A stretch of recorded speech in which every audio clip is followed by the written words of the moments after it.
The doctor nearly faints after discovering the patient's condition is far worse than a scab. Dr. Michael Harper pushes open the door to the small examination room, expecting a routine checkup. The air inside is thick with the faint scent of antiseptic, but something else lingers, a tension that makes his stomach clench. Sitting on the edge of the exam table is Emma Lawson, shoulders hunched, gripping the fabric of her hospital gown like it's the only thing keeping her together. Her skin is pale, her dark eyes darting to the door as if contemplating an escape. She shifts uncomfortably, lowering the gown just enough to expose her shoulder. Angry red blotches spread across her upper back, some merging into larger patches. A deep breath rattles in her throat as she speaks, her voice barely above a whisper. It started as a rash, nothing more than a few itchy spots. She thought it was an allergic reaction, maybe a heat rash. But in just 2 weeks it had taken over. The more she scratched, the worse it got. Dr. Harper steps closer, narrowing his eyes at the mottled skin. The discoloration is strange, too dark, too deep beneath the surface. He gently presses a fingertip to one of the spots. Emma flinches. The skin feels hot, swollen, almost spongy. He straightens, hiding his concern behind a professional nod. He's seen scab before. It can be severe, but not like this. Something about it gnaws at the back of his mind. Welcome back to PlotTwister. Before we unravel today's mystery, don't forget to like, subscribe, and click the notification bell so you're always in the loop. Emma pulls her gown back up, wrapping her arms around herself. The room is silent except for the soft hum of fluorescent lights. She's been to 2 doctors already. Both told her it was scab, prescribed antibiotics, and sent her home. The medication did nothing. If anything, the rash has spread faster. Now a dull pain pulses beneath her skin, and at night she swears she can feel it moving. A single drop of sweat rolls down the back of Dr. Harper's neck. He steps back, forcing himself to stay composed. His mind races through possibilities, but none sit right. He tells Emma they'll run some tests. Standard procedure, just to be sure. She nods, though her hands tremble as she grips the exam table. Outside the room, he pauses, exhaling slowly. His gut tells him something is wrong, but he brushes it off. Scab can be stubborn. Maybe it just needs a stronger antibiotic. He heads to his office, determined to figure it out. Inside the exam room, Emma stares at the closed door. The skin on her back throbs, the pain sharper now. She doesn't know why, but for the first time since this all started, she feels afraid. 2 days later, Emma steps into the clinic again, but this time she moves slower. Her husband, Mark, walks beside her, his hand hovering near her back, unsure if touching her would hurt. The rash has spread, creeping down her shoulders and curling around her arms like something alive. The skin looks angrier now, a sickening mix of red, purple, and something darker near the edges. Dr. Harper enters the room, flipping through her chart. But when he looks up, his breath catches. The rash is no longer just a rash. The edges are blackened, almost bruised, and the skin is swollen, tight. He steps closer, watching the way Emma grips her knees. Her knuckles white, beads of sweat line her forehead, though the room is cool. He asks her about the pain. She hesitates, then shifts slightly on the exam table. The movement alone makes her wince. It's worse now, she admits. Deeper, like something is crawling under her skin, eating its way through. Her voice shakes, and for the first time, Dr. Harper notices how exhausted she looks. Dark circles under her eyes, lips dry, cracked. He reaches out, pressing 2 fingers gently against one of the swollen patches. The skin gives almost too easily. A wave of heat radiates from the area. Something is wrong. Something is very, very wrong. His stomach churns, but he forces his expression to stay neutral. Emma watches him closely, searching his face for answers. Dr. Harper straightens, stepping back. He turns toward the door, his movements quicker than before. Emma glances at Mark, her fingers gripping the fabric of her gown. A lump forms in her throat, but she swallows it down. She doesn't need a doctor to tell her what she already knows. Whatever is happening inside her, it's getting worse. Outside, Dr. Harper pulls out his phone, his fingers hovering over the screen. His pulse thuds in his ears. He's never seen scab progress like this. The antibiotic should have done something. Anything. But this? This is different.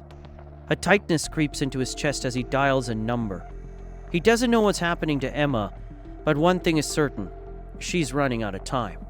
Dr. Harper stands outside the exam room, gripping his phone so tightly his fingers ache. The line rings twice before Dr. Rachel Connors picks up. Her voice is sharp, alert. He speaks quickly, listing the symptoms. Spreading rash, deep pain, blackened edges, fever. There's a brief pause before she responds, bringing her in immediately. Emma's breathing is shallow as Mark helps her into a wheelchair. She doesn't protest. She doesn't have the energy to. The short trip to the hospital blurs together. Hallways, the beeping of machines, nurses speaking in hushed voices. Dr. Connors is waiting, her face unreadable. She doesn't waste time with pleasantries.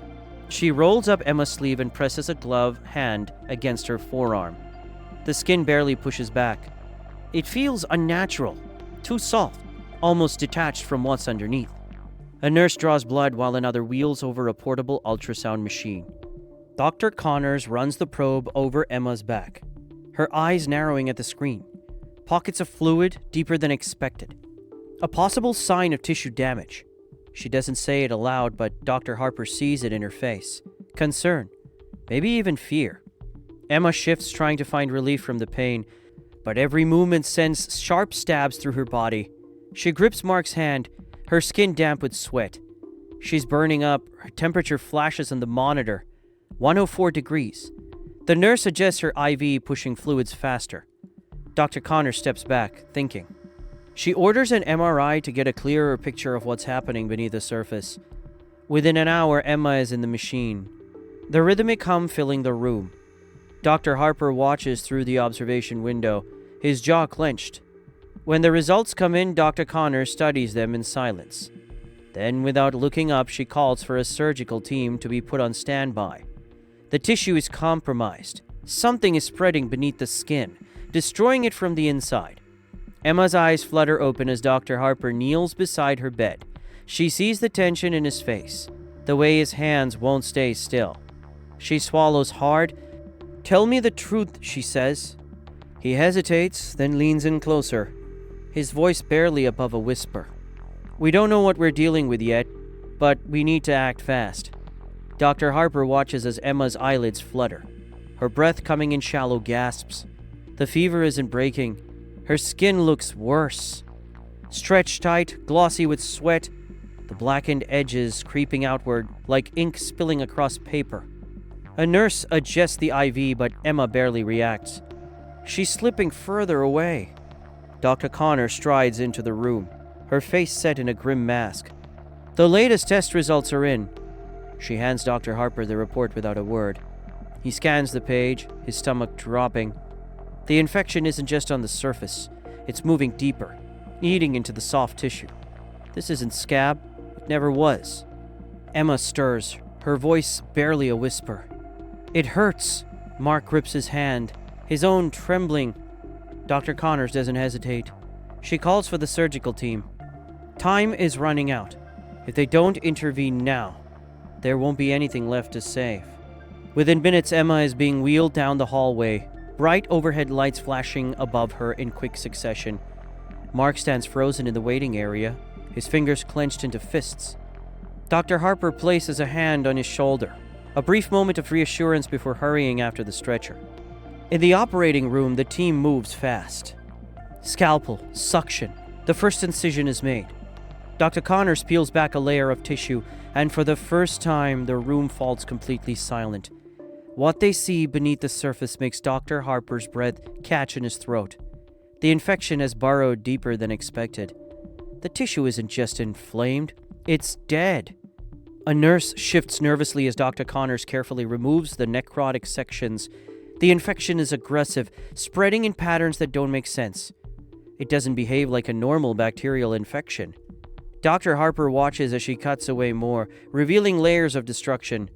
It's like something is eating her alive. Outside the OR, Mark paces, his mind racing. He barely notices the passing nurses, the murmurs of conversations around him. All he can do is wait. Back in the operating room, Dr. Connors takes a slow, steady breath. She steps back, meeting Dr. Harper's eyes. Her voice is calm, but her words cut through the room like ice. This isn't what we thought. This is something far worse. The hospital room is quiet except for the steady beeping of the heart monitor. Emma stirs, blinking against the bright fluorescent lights. Her body feels heavy, weighed down by exhaustion, and something else. Pain, deep and dull. She turns her head slightly, eyes landing on Mark, who sits beside her. His face is pale, eyes red-rimmed. He leans forward the moment he sees her awake, gripping her hand as if afraid to let go. Dr. Harper steps into the room, his expression carefully measured. He pulls up a chair, settling beside the bed. Emma watches him, searching his face, sensing the weight of his words before he even speaks. The infection wasn't a scab, he tells her. It was something far worse. Necrotizing fasciitis, a rare, fast-spreading, flesh-eating bacterial infection. It had been misdiagnosed for weeks, giving it time to spread unchecked. By the time they caught it, it had already begun consuming her tissue. Emma swallowed hard, trying to process the words. Mark's grip tightened around her fingers. Dr. Harper continues, his voice steady but filled with something deeper. Relief. The surgery was a success. They removed all the dead tissue. The infection didn't reach her bloodstream. If it had, she wouldn't be here. The realization crashes over Emma like a wave. She came that close. Dr. Connor steps in, arms crossed, a rare smile tugging at the corner of her lips. Emma isn't out of the woods yet. She'll need skin grafts, physical therapy, months of recovery. But she's alive, and that's what matters. Tears spill down Emma's cheeks, not from fear this time, but gratitude. Mark presses a kiss to her knuckles, whispering something she doesn't quite hear. She doesn't need to. The way he looks at her says enough. Days pass, then weeks. Slowly, Emma regains her strength. The pain lessens. The fever fades. One afternoon, she takes her first step down the hospital hallway, gripping the rail tightly, but walking on her own. Dr. Harper watches from the nurse's station, arms crossed.